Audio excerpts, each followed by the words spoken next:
Hi, this is Revathi. Welcome to అందమైన కథల పొదరిల్లు. Videos చూస్తూ లైక్స్, కామెంట్స్, షేర్ చేస్తున్న ప్రతి ఒక్కరికి నా ధన్యవాదాలు. ఇక కథలోకి వెళ్తే మంచి మనసులు ఎపిసోడ్ నెంబర్ 68లోకి వచ్చాము. ఆ ఈడియట్ దివ్యని తీసుకుని ఎక్కడికి వెళ్ళి ఉంటాడు అని అశోక్ తిట్టుకుంటూ ఉండగా వంశీ దగ్గర నుంచి ఫోన్ వస్తుంటుంది. అశోక్ ఫోన్ లిఫ్ట్ చేసి చెప్పండి ఫ్రెండ్ అంటాడు. వంశీ దివ్యకి కాస్త దూరంగా వచ్చి ఫోన్ మాట్లాడుతూ ఎక్కడున్నారు ఫ్రెండ్ అని అడుగుతాడు. దివ్యని తీసుకొని ఆ ఈడియట్ ఊటీ వచ్చాడు ఫ్రెండ్, కానీ ఎంత వెతికినా వాళ్ళు ఎక్కడ ఉన్నారో తెలియడం లేదు. దివ్యకి ఫోన్ చేస్తున్నా కలవడం లేదు అంటాడు. వంశీ మనసులో మాట్లాడుకుంటూ ఫోన్ కలవదు ఫ్రెండ్, ఎందుకంటే మీ ఫోన్ నెంబర్ దివ్య ఫోన్లో బ్లాక్ లిస్ట్లో పెట్టేశాను అని అనుకుంటాడు. అశోక్ కోపాడుతూ ఇంకెంతకాలం అతని మాయ మాటలతో దివ్యని మోసం చేస్తాడో అర్థం కావడం లేదు. అతను దివ్యని ఎంత దూరం తీసుకువెళ్ళినా సరే నేను దివ్యని వాడి నుంచి విడగొట్టడం మానను. ఊటీలో ఎక్కడ ఉన్నా సరే ఈసారి అతన్ని పట్టుకుంటాను. ఉంటాను ఫ్రెండ్ అని ఫోన్ పెట్టేస్తాడు. అశోక్ మీద వంశీ జాలి పడుతూ సారీ ఫ్రెండ్, నేను ఊటీ అంతా తిప్పుతూ చాలా ఇబ్బంది పెడుతున్నాను. కానీ ఏం చేయను, నా దివ్యని నాకు దూరం చేస్తానంటే నేను ఎలా ఊరుకుంటాను?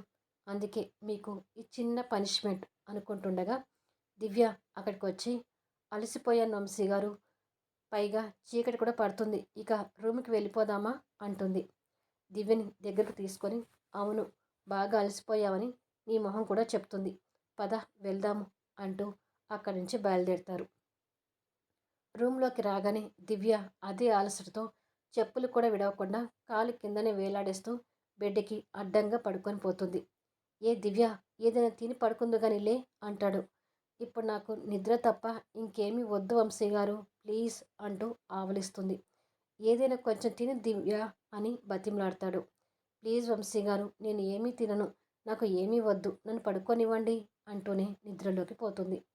వంశీ ఇక ఏమీ మాట్లాడలేక తన కాళ్ళకి ఉన్న చెప్పులు విప్పి బెడ్కి అడ్డంగా పడుకున్న తనని చక్కగా బెడ్కి ఒక పక్కగా పడుకోబెడతాడు. అక్కడ చలి వాతావరణానికి వణుకుతున్న తనని చూసి చలికి మాత్రం చిన్న పిల్లలాగా వణుకుతుంటుంది అంటూ బ్లాంకెట్ కప్పి వంశీ కూడా అదే బ్లాంకెట్ కప్పుకుంటూ బెడ్కి మరో చివరన పడుకొని దివ్య వైపు చూస్తూ నిద్రపోతాడు. తెల్లారి దివ్య కళ్ళు తెరిచి చూసేసరికి వంశీ కౌగిట్లో ముడుచుకొని పడుకొని ఉంటుంది. తన పరిస్థితిని తనే చూసుకొని ఉలిక్కిపడి లేచి కూర్చుంటుంది. ఈలోపే వంశీ కూడా లేస్తాడు. ఏంటి మీరు ఇదే అలుసుగా తీసుకొని నన్ను మీ కౌగిట్లో తీసుకొని పడుకోబెట్టుకున్నారా? మీరు ఇలా చేస్తే నేను ఇక్కడ ఉండను అంటుంది కోపంగా చూస్తూ. హలో మేడం, కాస్త మీ కోపాన్ని తగ్గించుకుంటారా? ఎవరు ఎవరి కౌగిట్లోకి వచ్చారో కాస్త చూసి మాట్లాడండి.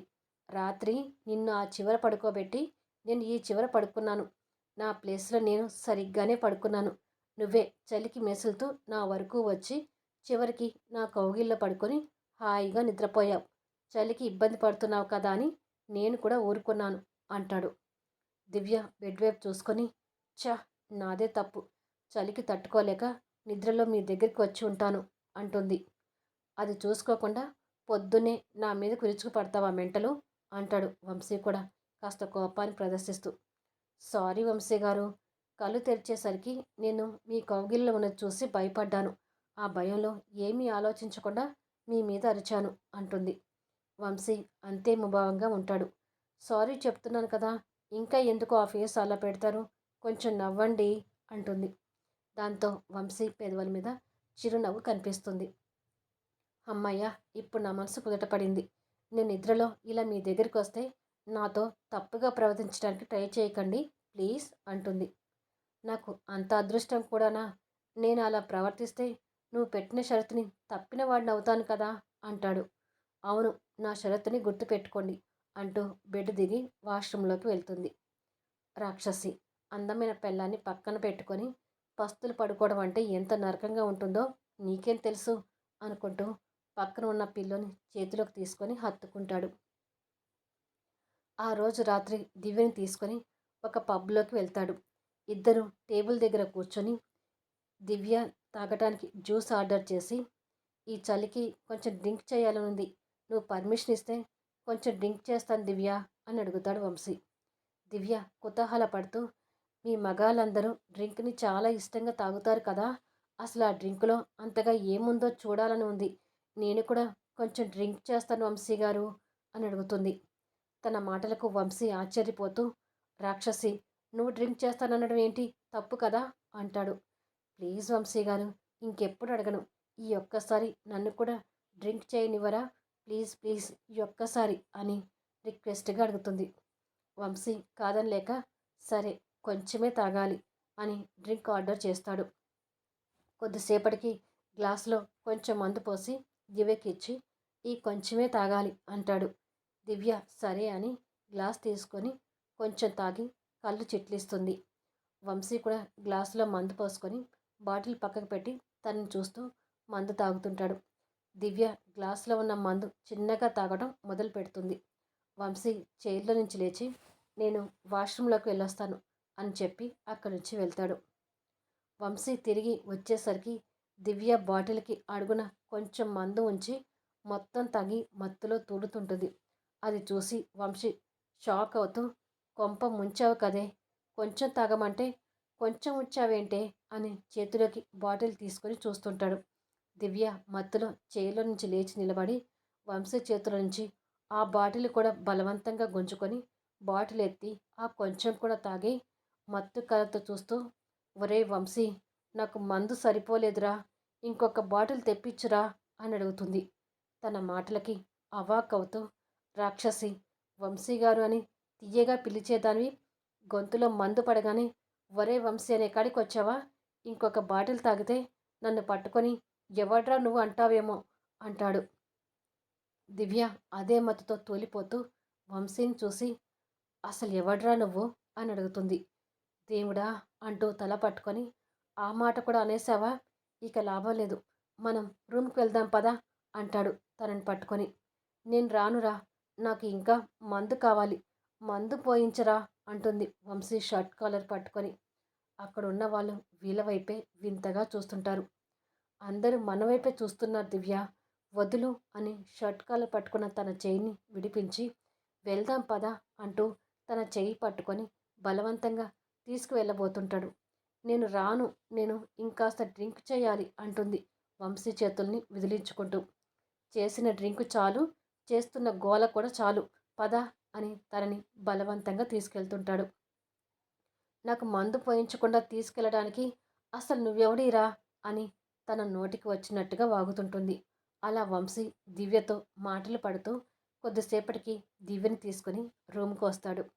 దివ్య అంతే మత్తులో గోడ కానుకొని, నువ్వు ఎవడో చెప్పమంటే చెప్పకుండా నన్ను ఇక్కడికి తీసుకొచ్చావేమిట్రా? ఉండు, నీ గురించి నా మొగుడు వంశీ గారితో చెప్తాను అంటుంది.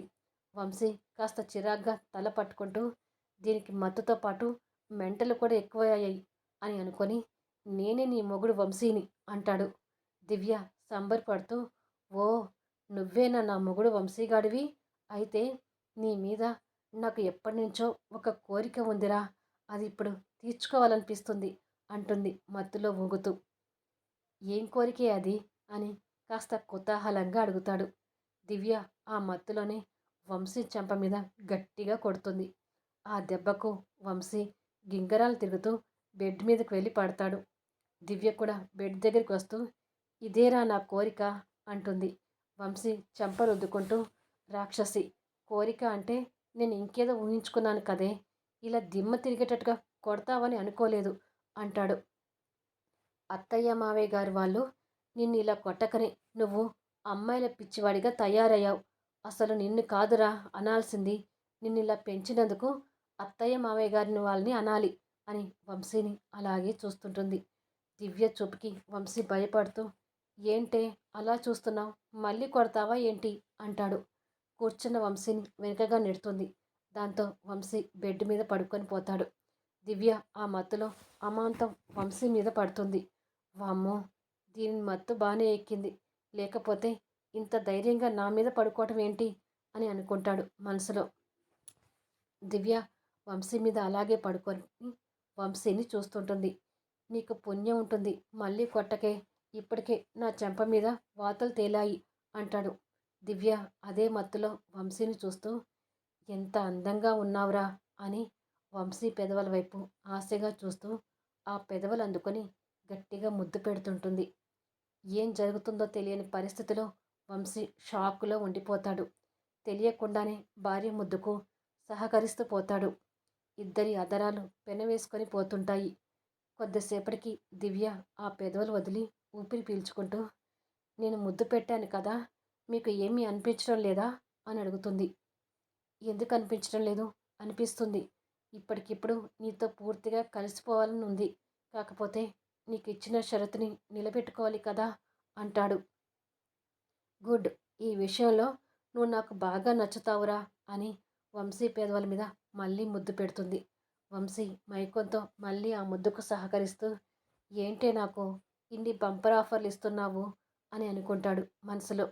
దివ్య మళ్ళీ కాసేపు వంశీని ముద్దాడి వదిలి మత్తులోని నవ్వుతూ వంశీని అలాగే పట్టుకొని పక్కకి దొర్లుతుంది.